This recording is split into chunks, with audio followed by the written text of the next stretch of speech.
Je ne sais pas si vous avez vu aujourd'hui en kiosque, il y a cette une qu'on publie à l'UMA, donc avec le drapeau, comme vous pouvez voir. Je ne sais pas si vous voyez bien clairement, mais vous avez le nom de victimes de bombardements israéliens avec le mot génocide. Je vous lis un peu l'encadré qui dit: selon la définition de la Convention onusienne de 48, le crime de génocide est un acte commis dans l'intention de détruire tout en partie un groupe national, ethnique, racial ou religieux.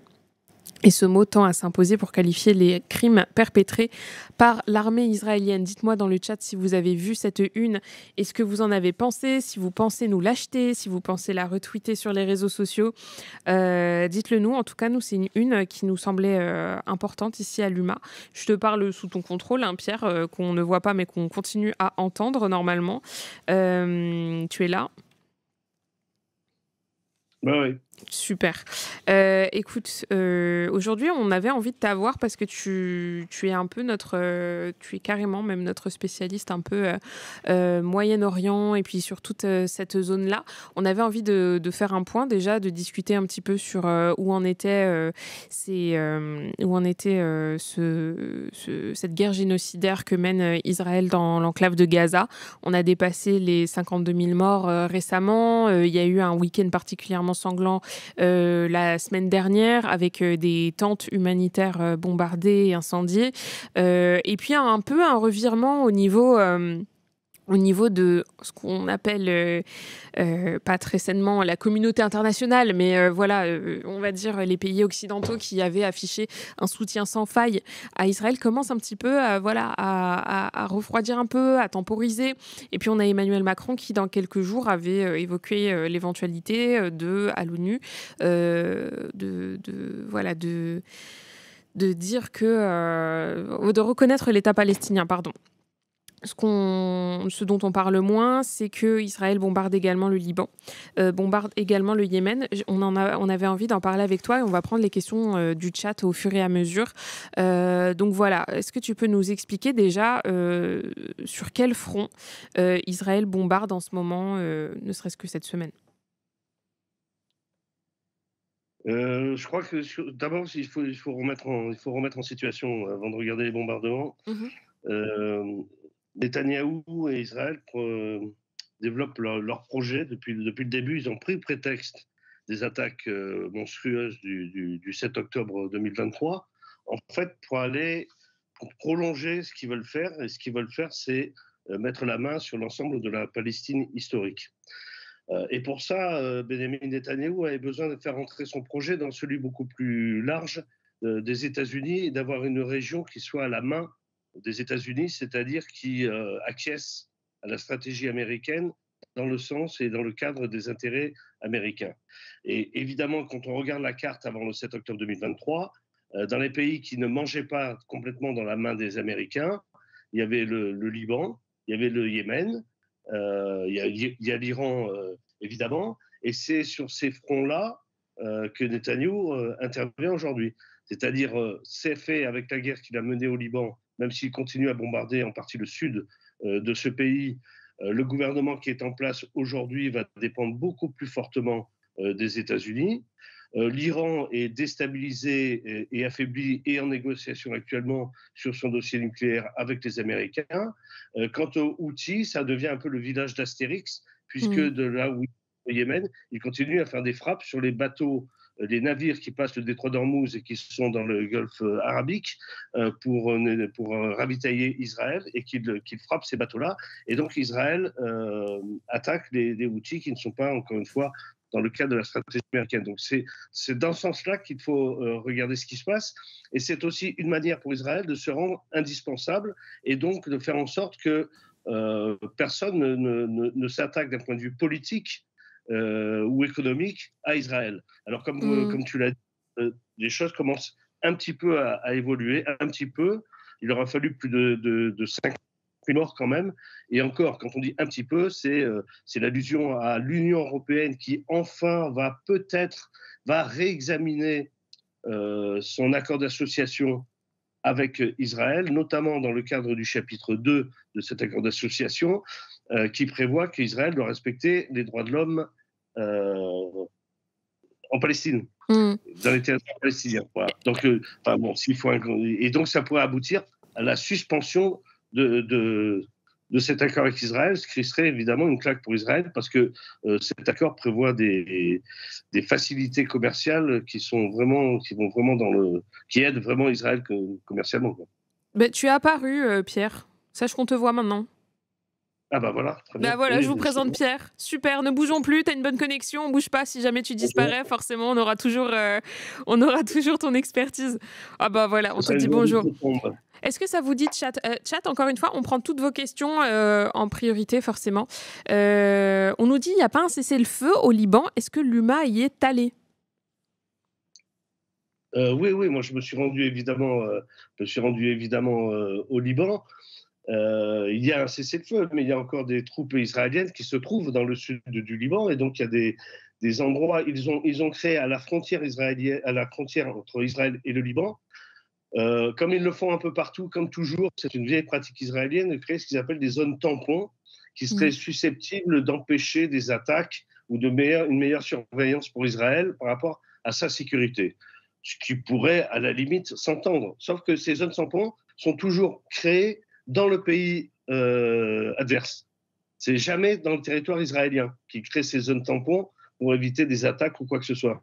Donc en réalité, ça permet à Israël de surveiller beaucoup plus ce qui se passe au Liban. Et d'ailleurs, c'est pas simplement au Liban, puisqu'ils sont entrés aussi beaucoup plus profondément en Syrie, puisque vous savez que Israël occupe le plateau du Golan syrien depuis 1967, qu'il l'a annexé avec le feu vert donné par Donald Trump lors de son premier mandat, et que là, à la faveur de la chute du régime de Bachar el-Assad le 8 décembre dernier, Israël a avancé et a encore créé aussi de ce qu'ils appellent des zones tampons en Syrie même, où je me suis rendu également. Et il faut souligner aussi que Israël viole régulièrement l'espace aérien libanais, mais cela même avant le 7 octobre 2023. Ça fait des années et des années qu'Israël viole tout ça. Donc oui, il y a des poches où il y a encore des troupes israéliennes, et Israël continue à faire des attaques sous prétexte qu'il y aurait des caches d'armes ou des commandos du Hezbollah qui seraient cachés. On est sur le Liban, là. Après, on passera sur la question des Houthis. J'ai envie de te poser cette question-là. Le sud Liban, en ce moment, toi qui te rends régulièrement sur place, en fait, à quel point ça modifie, enfin, comment dire, le Liban, le sud Liban, en tout cas, est bombardé et considéré en guerre, à quel point c'est prenant pour les populations locales, parce qu'on a tendance à parler de bombardement, de diplomatie, etc., mais il y a des gens qui sont sur place. Donc, est-ce que c'est des zones qui sont en train d'être dépeuplées? Alors, de toute façon, les guerres, les premiers qui payent, le premier tribut payé par la guerre, ce sont évidemment les populations civiles. J'ai fait beaucoup de guerres, notamment au Liban, y compris en 2006 où j'étais basé dans le sud Liban. Là, comme ils le font à Gaza, les Israéliens procèdent à une destruction systématique. Je parlais tout à l'heure de zones tampons, mais il faut savoir que quand ils créent ce qu'ils appellent des zones tampons, en fait, ils détruisent tout ce qui existe, que ce soit la nature ou que ce soit les C'est rasé. habitations. Et là, dernièrement, dans le sud Liban, c'est quand même assez terrible. Des villages entiers qui sont mis à plat. Un peu les images qu'on voit aussi à Gaza. Donc, il y a une volonté, sous prétexte de défense, de sécurité, de créer des zones tampons pour la sécurité israélienne. En réalité, c'est une volonté d'humiliation, c'est une volonté d'empêcher les populations de rester là et de les faire fuir, comme ils le font à Gaza et comme ils le font au sud Liban.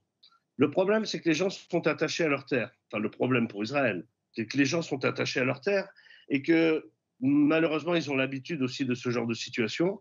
Et donc là, les populations libanaises essayent de revenir, reconstruisent au fur et à mesure, essayent de se réinstaller, non seulement parce qu'il y va, c'est aussi une question de dignité de leur part, deuxièmement parce qu'ils n'ont pas envie de se déplacer, et troisièmement parce qu'ils considèrent qu'effectivement c'est une forme de résistance de leur part contre les volontés israéliennes de les chasser. Mmh. On a quelques questions qui sont dans le chat. On nous dit: «Ma question est peut-être bête». Non, pas du tout. Quelle est la Il n'y a pas de responsabilité questions du bêtes, il n'y a que gouvernement? des questions non posées. C'est ça.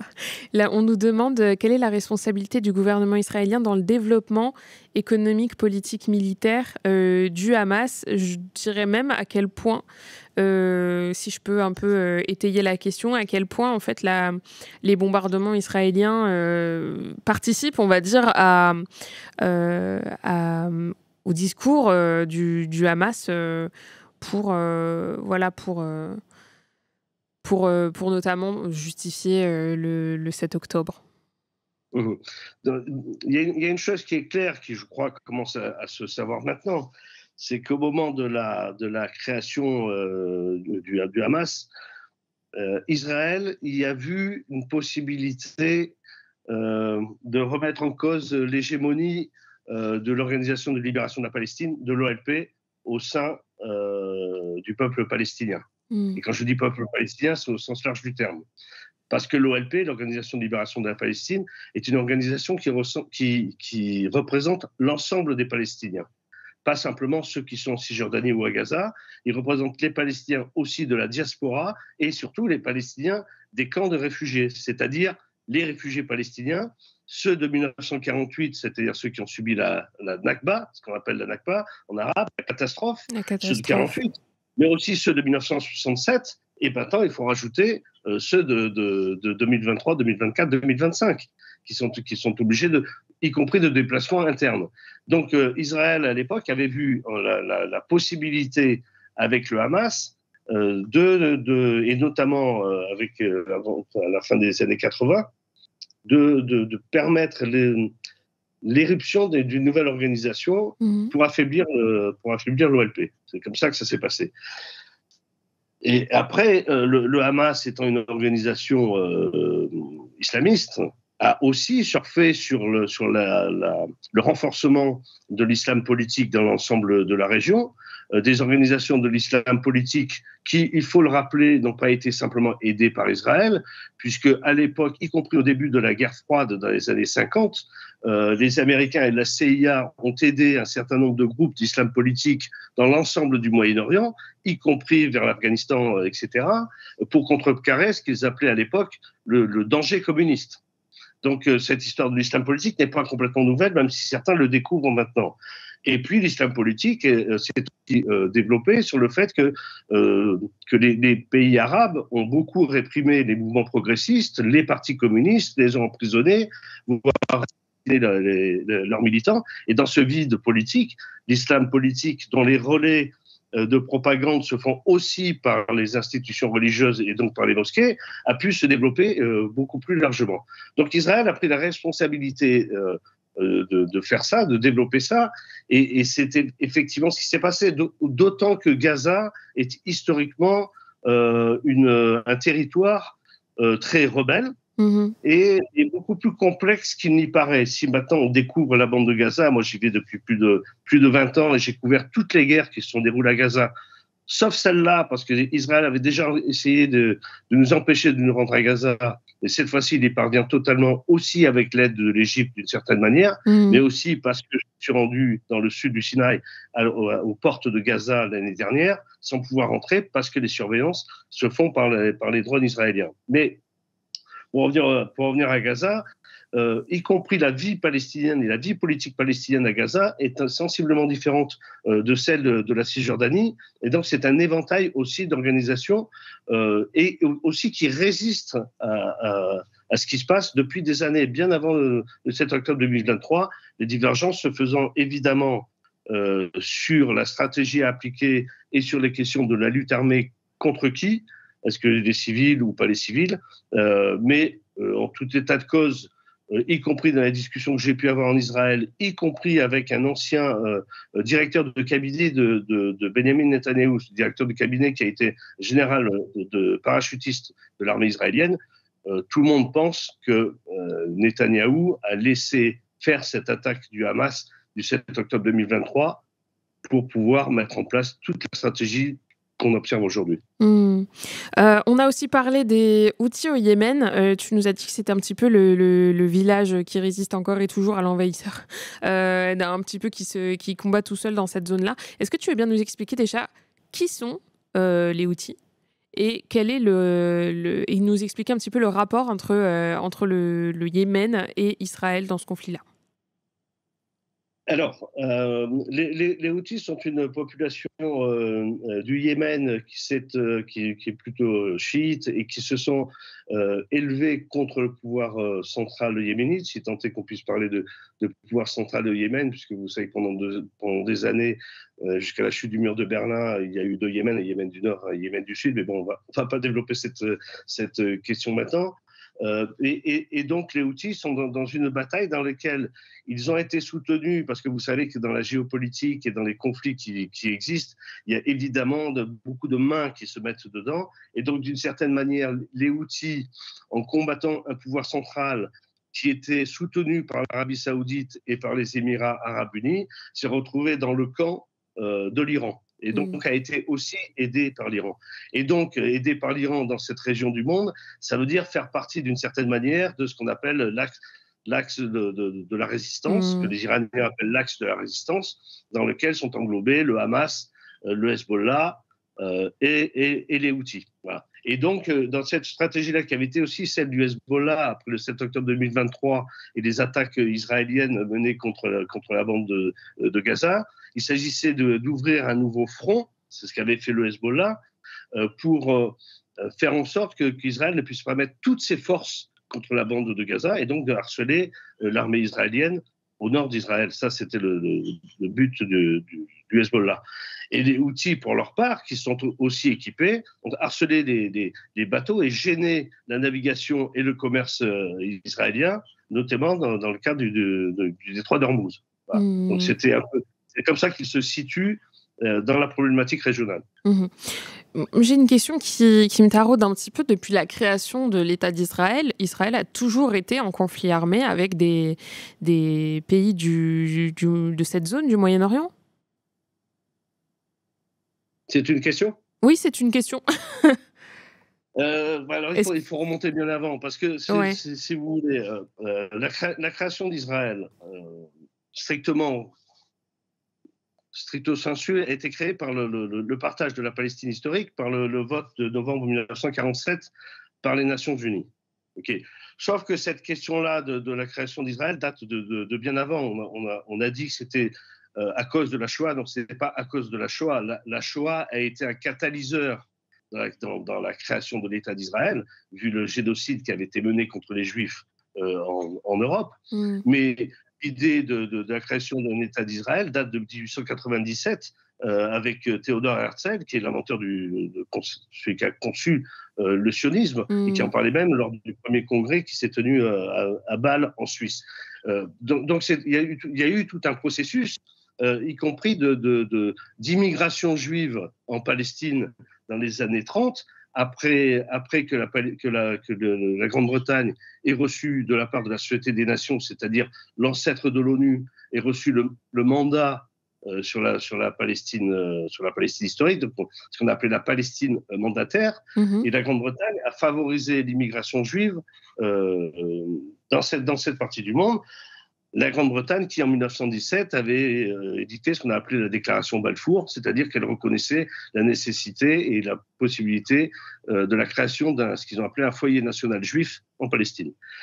Ce qui s'est passé, c'est qu'en 1947, lorsqu'il y a eu le vote à l'ONU sur ce partage, le partage a été considéré et totalement injuste, puisque la population minoritaire qui était juive, et en plus de juifs qui avaient migré en Palestine, recevaient plus de 55% du territoire de la Palestine historique, alors que la population majoritaire recevait moins de 50%. Donc c'est un partage qui a été refusé d'abord parce qu'il était lui-même injuste dans cette façon de découper le gâteau, en quelque sorte, mais aussi sur le fond politique, parce que la question n'a pas été posée à l'ONU sur la création d'un seul État dans lequel l'ensemble des populations pourraient vivre. Or, celui qui représentait les Palestiniens à l'époque et qui était intervenu à l'ONU, a dit son refus de ce partage de l'ONU, mais n'a pas dit on refuse des Juifs ou quoi que ce soit. C'était un refus pour mettre en place en proposant un État dans lequel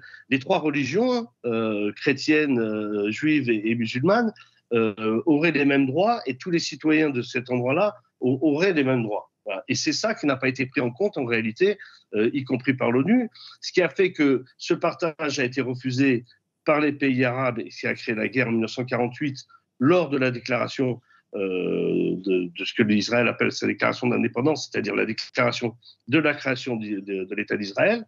Il y a des guerres qui ont été menées et en 1949, il y a eu des cessez-le-feu, c'est-à-dire des lignes d'armistice, très exactement, et des lignes d'armistice se sont arrêtées là. Donc il n'y a pas eu d'accord de paix escalité qui ont été signés, à part avec l'Égypte et la Jordanie, bien des années après, mais avec le Liban, avec la Syrie, avec l'Irak, il n'y a pas eu de traités de paix qui ont été signés. Donc, d'une certaine manière, l'état de guerre existe, alors qu'il y a quand même des lignes d'armistice.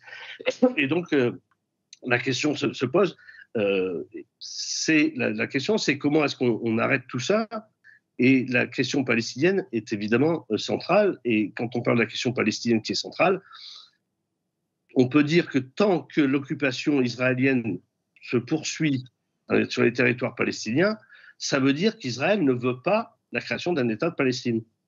Puisque c'est ça le blocage qui empêche. Parce que, peut-être sur les questions suivantes sur l'État de Palestine, mais... Oui, justement, parlons-en, puisque Emmanuel Macron a émis l'éventualité de rejoindre d'autres pays comme l'Irlande, comme l'Espagne. En reconnaissant l'État de Palestine, il a posé des conditions qui étaient très précises. Il faut le retour des otages qui ont été pris par le Hamas le 7 octobre 2023. Il faudrait aussi que le Hamas ne soit plus dans la zone. Enfin, il a émis des conditions extrêmement précises et difficilement réalisables dans les prochains mois. Voilà, la question, c'est ça. Aujourd'hui, est-ce que la création d'un État de Palestine, c'est encore dans les tuyaux pour sortir de cela, alors que Benjamin Netanyahou parle à demi-mot, mais vraiment d'un potentiel cessez-le-feu? Mais alors, bon, il y a beaucoup de choses en même temps. D'abord, il faut attendre. Il n'y a plus beaucoup de temps aussi. C'est vraiment un sujet complet. Oui, il faut attendre réellement que Emmanuel Macron dise la France reconnaît l'État de Palestine. Bon, ça, c'est la première chose. Il peut mettre les conditions qu'il veut, mais franchement, ce n'est pas à lui de mettre des conditions. En plus, dans celles que vous avez énoncées, il y a beaucoup de contradictions. Parce que, c'est-à-dire, on va dire je reconnais l'État de Palestine si le Hamas libère les otages, et en même temps, dans les conditions pour reconnaître l'État de Palestine, on ne veut pas du Hamas. Donc je ne vois pas pourquoi le Hamas ferait l'effort de libérer des otages si on lui dit après, on ne veut pas de toi. Donc c'est totalement contradictoire. Mais je crois que dans l'Humanité Magazine qui va sortir mercredi ou jeudi, on développe cette idée sur l'État de Palestine, parce que je crois qu'il faut remettre un peu les choses en place. L'État de Palestine existe.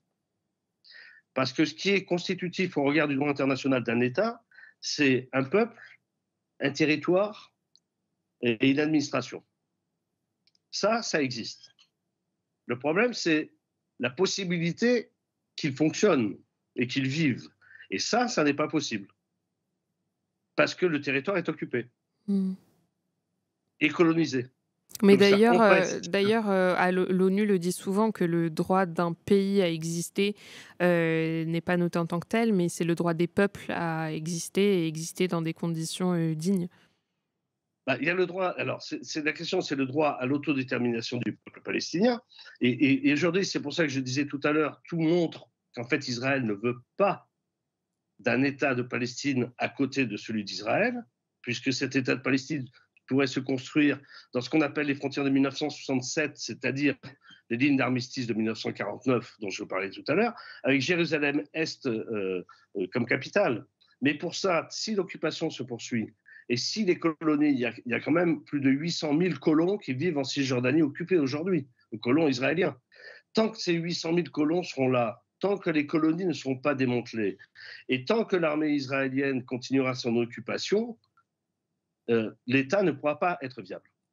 Donc, cette reconnaissance de l'État d'Israël, elle est politiquement très importante. Et je disais, dans l'Humanité Magazine de jeudi, nous le développons. Nous avons même une contribution d'Avraham Bourg qui explique en quoi c'est important que la France reconnaisse l'État de Palestine. Avraham Bourg, je le rappelle, est l'ancien président de la Knesset, qui est très, très critique vis-à-vis de la politique israélienne, et pas simplement celle de Benjamin Netanyahou, mais de la politique d'occupation qui n'a pas commencé avec Benjamin Netanyahou. Je crois qu'il faut le rappeler, elle est aggravée, notamment parce qu'il dirige avec l'extrême droite israélienne, mais elle a commencé bien avant. On peut même se demander si dans le fond, ce n'était pas même inscrit déjà dans la déclaration d'indépendance d'Israël en 1948. Mais bon, aujourd'hui, on en est là. Et cette reconnaissance de la part de la France, d'abord, entraînerait beaucoup de pays derrière. L'Espagne, vous avez rappelé que l'Espagne, l'Irlande, la Norvège, beaucoup de pays, il y a 148 pays dans le monde qui reconnaissent l'État d'Israël. Il y en a très peu en Europe. Ceux d'Europe. De Palestine, tu veux dire. Et en Europe de l'Est, c'est tous ceux qui étaient des pays socialistes auparavant, avant la chute du mur de Berlin. Voilà, c'est ceux-là qui avaient reconnu l'État de Palestine. La France, aujourd'hui, reconnaîtrait l'État de Palestine. De nombreux pays suivraient immédiatement derrière. La France est même membre du Conseil permanent du Conseil de sécurité. C'est un acteur essentiel du G8. Donc, la position pareille de la France serait très forte. D'autant plus que ça changerait aussi les choses, parce qu'on pourrait considérer que Israël n'occupe pas des territoires qui seraient disputés, comme le disent certains, mais occuper un État. Et on voit bien, quand la Russie est entrée en Ukraine, la réaction qu'il y a eu de la part de tous les pays européens a été de la défense d'un État qui est envahi par un autre État. Et donc là, on pourra considérer qu'Israël, en fait, s'installe dans un autre État. Et les questions de sécurité, toujours invoquées par Israël, qui peuvent être réelles et qui sont évidemment à prendre en compte, on peut très bien répondre que la question sécuritaire ne peut pas se résoudre en occupant un autre pays. Et donc le terme du débat changerait, le fond politique changerait, et la capacité et la possibilité d'intervention internationale seraient également modifiées. On a une question et après on se terminera là-dessus. Pierre, c'était vraiment très intéressant. Le chat, c'est l'occasion de remercier Pierre si ça vous a plu comme intervention. Mais on nous demande pourquoi est-ce que la presse... alors, c'est demandé de façon un petit peu véhémente, Blurfone, je vais un peu traduire poliment, mais pourquoi est-ce que la presse obéit en n'envoyant pas de journalistes, alors qu'un média comme Al Jazeera arrive à avoir des journalistes là-bas? Le rôle du journalisme n'est-il pas de passer outre cette interdiction? Je crois que Blurfone parle de l'interdiction d'entrer dans Gaza. Il faut savoir que je crois que les journalistes d'Al Jazeera sont les journalistes qui sont déjà sur place, avec lesquels ils travaillent en adéquation. C'est ce que fait aussi l'Humanité. On travaille avec des personnes qui sont à l'intérieur de l'enclave de Gaza, ne serait-ce que pour les photos et les images des vidéos qu'on peut produire.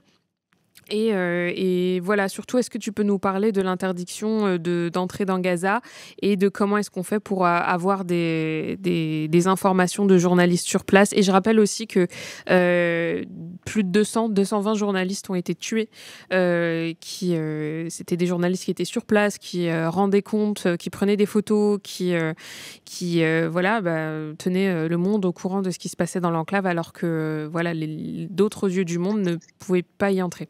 Je te donne la parole, Pierre, pour quelques minutes. Non, tu as résumé une partie des choses. C'est pas la première fois qu'Israël essaie d'empêcher les journalistes d'entrer, que ce soit à Gaza ou ailleurs. Moi, je me souviens en 2002, pendant l'offensive israélienne dans l'ensemble de la Cisjordanie, le camp de réfugiés de Jenin était encerclé par l'armée israélienne, on avait l'interdiction d'y entrer. Moi, j'ai pu y pénétrer à ce moment-là, pendant l'offensive israélienne, et j'ai compris pourquoi on voulait nous empêcher d'y entrer. Effectivement, vu les massacres qui avaient lieu, les destructions de maisons, y compris un jeune adulte handicapé qui a été enfoui sous les décombres de sa maison par les bulldozers israéliens parce qu'il ne comprenait pas les ordres qu'on lui donnait d'évacuer, etc., etc. À Gaza, en 2008-2009, de la même manière, Israël nous a empêchés d'entrer par la frontière israélienne de Gaza. Donc il a fallu qu'on se rende en Égypte. Enfin, je me suis rendu en Égypte parce qu'on n'était pas très nombreux quand même dedans. Et j'ai pu rentrer par Rafah parce que les Égyptiens nous ont autorisé, moyennant une lettre déclarative comme quoi on ne se retournerait pas contre l'Égypte s'il arrivait quelque chose, etc., etc. Cette fois, ce qui est complètement différent, c'est ce que je disais tout à l'heure, c'est que la frontière, alors les Israéliens nous empêchent d'entrer, ça c'est évident, de leur côté, et côté égyptien, et encore une fois je m'y suis rendu, donc j'ai pu le constater moi-même, ce sont les drones israéliens qui surveillent les entrées, qui surveillent, qui passent d'un côté et de l'autre. Et donc, vous savez, la capacité des drones aujourd'hui à analyser qui sont les personnes, etc., etc. C'est-à-dire que ceux qui ont pu entrer aujourd'hui dans Gaza, notamment les équipes humanitaires, MSF ou deux, trois personnalités dont on parle en ce moment, c'est parce qu'en réalité, Israël a accepté. Okay. Mais ils ne veulent pas que nous, journalistes, nous entrions. Pourquoi? Parce qu'on va voir la réalité de ce qui se passe et on va pouvoir témoigner, nous, que les personnes qui sont tuées ne sont pas, contrairement à ce qui a été dit au lendemain du 7 octobre, tous les Gazaouis ne sont pas des militants ou des combattants du Hamas et que les frappes se font pour faire fuir les gens, pour les détruire, c'est-à-dire tout ce qui va constituer un crime de génocide. La réalité, c'est celle-là. Et puis, si on se souvient bien, parce qu'effectivement, il y a des journalistes qui étaient déjà présents sur place, des journalistes palestiniens qui travaillaient pour des agences, qui travaillaient pour des médias, pour Al Jazeera, pour Reuters, pour Associated Press. Il y a des journalistes palestiniens. Et puis, dans les journalistes palestiniens, il y a aussi des boîtes, des boîtes de communication qui sont créées pour faire des images. Et ça aussi, c'est pas nouveau. Et ce qui est non plus, c'est qu'ils ont été visés. Je me souviens qu'en 2014, la guerre de 2014, par exemple, il y a une quinzaine de journalistes palestiniens qui ont été tués, y compris ils ont été tués chez eux dans la nuit, parce qu'ils avaient des boîtes de production et que les images que vous pouviez voir dans certains endroits de la bande de Gaza à l'époque sur les chaînes de télévision internationales et donc aussi françaises, en fait, étaient des images produites par ces journalistes palestiniens-là et donc il fallait les faire taire. Et puis la campagne qui a eu lieu, en nous empêchant d'entrer, c'était de dire mais vous voyez, de toute façon, les journalistes palestiniens, ce sont des militants du Hamas. Donc ce qu'ils racontent, c'est complètement faux. Il ne faut pas croire ce qu'ils racontent. Donc, ils ont essayé. C'est aussi ce qu'on dit sur les chiffres. Là, on parle de plus de 52 000 morts et on nous dit c'est le ministère de la Santé du Hamas, donc ces chiffres sont faux. Oui, mais vous savez, l'ONU utilise ces chiffres-là parce qu'ils ont dit qu'ils ont pu vérifier un certain nombre de choses et donc ils ont confiance dans les chiffres qui sont donnés. Donc, et il y a aussi le revers de la médaille, c'est qu'on ne peut pas vérifier nous-mêmes. Il ne peut pas y avoir d'organisme indépendant, international, qui effectue ce comptage, puisqu'ils ne sont pas autorisés à entrer dans l'enclave. Non, mais l'ONU empêche, Israël empêche les équipes de l'ONU d'entrer. Donc, si Israël était si sûr de son bon droit et de la véracité de ce qu'il raconte, il laisserait tranquillement les équipes de l'ONU faire leur travail. Ou de l'UNRWA, c'est-à-dire l'organisme des Nations Unies pour les réfugiés. Israël préfère accuser, mais sans laisser la possibilité de démontrer que c'est faux. Et ça, mais tous les occupants font ça. Tous ceux qui occupent, c'est une vieille pratique coloniale que de remettre en cause le discours de celui qui est occupé et presque de l'accuser lui de s'en prendre à l'occupant. C'est une vieille pratique. Donc, pour revenir sur les journalistes, ils ont essayé de faire ça. Et dans le même temps, il faut savoir, et le journaliste de Haaretz, Gideon Levy, le disait dans une interview que j'avais publiée dans l'Humanité l'année dernière, les Israéliens, si les Israéliens ne regardent que leur télévision, ils ne savent pas ce qui se passe à Gaza. Ils n'ont que les images fournies par l'armée israélienne. Et alors, vous allez me dire, mais ils peuvent regarder les réseaux sociaux. Mais quand on n'a pas envie de regarder les réseaux sociaux, on ne les regarde pas non plus. Et donc, on ne sait pas. Et donc, une partie des Israéliens, en réalité, ne savent pas les exactions commises par leur armée dans la bande de Gaza aujourd'hui. Et donc, tout s'explique pourquoi ils ne veulent pas qu'il y ait des journalistes internationaux dedans. Parce qu'il sera plus compliqué pour eux de nier ce qu'on montrera nous. Et donc, ce qu'il faut, c'est qu'on obtienne, nous, journalistes, d'abord que moi, je tiens à rendre hommage, évidemment, aux journalistes palestiniens, grâce à qui on sait ce qui se passe dans la bande de Gaza.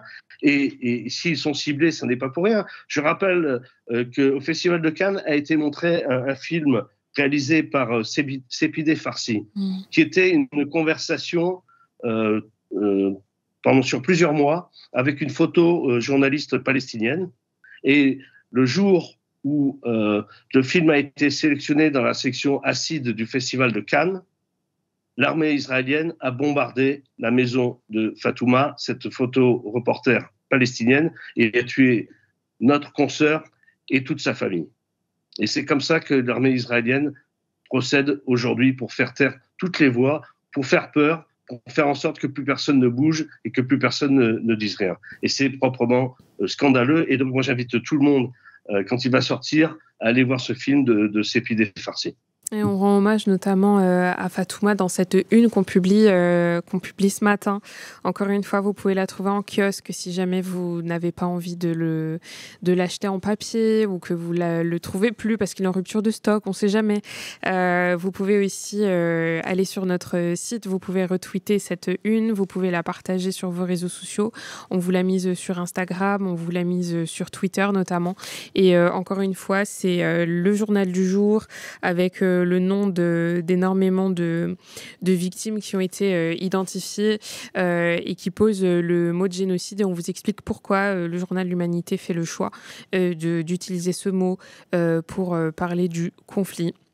Voilà, je te remercie Pierre d'avoir été avec nous. Merci d'avoir répondu à nos questions, d'avoir pris le temps. Excuse-moi encore pour les problèmes techniques. Je te jure qu'un jour, il n'y en aura plus et que c'est par là qu'on s'améliore. Merci d'avoir été là. Le chat te dit merci aussi. On nous dit bravo pour cette une. Tu nous as dit qu'il y avait un numéro du magazine qui allait sortir là dans quelques jours et qui parlera, qui comprendra tes articles, c'est ça? Oui, oui. Sur la question de la reconnaissance de l'État de Palestine, en quoi c'est un peu l'historique de tout ça et en quoi c'est important, et avec deux fortes contributions, celle de Avraham Burg, ancien président de la Knesset, le Parlement israélien, qui demande et qui se prononce pour la reconnaissance de l'État de Palestine par la France, et celle de Mustapha Barghouti, le docteur Mustapha Barghouti, qui préside l'initiative nationale palestinienne, qui lui aussi demande cette création de l'État de Palestine. Une campagne que nous allons continuer dans les semaines qui vont venir, avant la conférence de l'ONU qui doit se tenir le 17 juin à New York. Dans la semaine qui va précéder cette conférence, nous allons faire intervenir un certain nombre de personnalités dans l'humanité qui se prononcent pour cette création d'État d'Israël. Je peux vous citer notamment Ronnie Broman, je peux vous citer Mustapha Cheta, qui est le directeur du Théâtre national de Jenin, etc., etc. Donc voilà, je vous donne rendez-vous aussi quotidiennement dans les pages de l'Humanité. Je te remercie Pierre.